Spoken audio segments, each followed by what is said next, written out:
1905 সালের আজকের দিন 5ই মার্চ গোবরডাঙ্গা পুরসভার খাটুরা গ্রামে জন্ম হয় তাঁর। প্রভাবতী দেবী সরস্বতী। মাত্র 9 বছর বয়সে বিয়ে হয়ে যায় তাঁর। বিয়ের পর মাকে ভীষণ মিস করতে থাকেন। এ নিয়ে শ্বশুরবাড়িতে কথাও শুনতে হয় তাঁকে। তারপর অনেক অশান্তি কাটিয়ে তিনি বাবা মার কাছে ফিরে আসেন, সমস্ত কিছু চুকিয়ে টুকিয়ে। তারপর শুরু হয় তাঁর লেখাপড়া এবং পাশাপাশি সাহিত্য চর্চা। মাত্র 11 বছর বয়সে প্রকাশিত হয় তাঁর লেখা প্রথম কবিতা। তাঁর লেখা যেমন চলতে থাকে, বাড়তে থাকে জনপ্রিয়তাও। তাঁর লেখা নিয়ে তৈরি হয় সিনেমা, নাটক।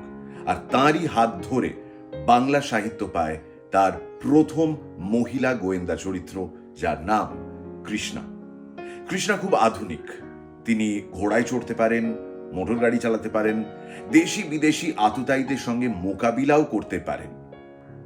সেই গোয়েন্দা কৃষ্ণার প্রথম রহস্যের গল্প, তার গোয়েন্দা হয়ে ওঠার গল্প, এই শনিবার 8ই মার্চ ইন্টারন্যাশনাল উইমেন্স ডে উপলক্ষে আসছে গপ্প মিলে ঠেকে ঠিক রাত 9টায়।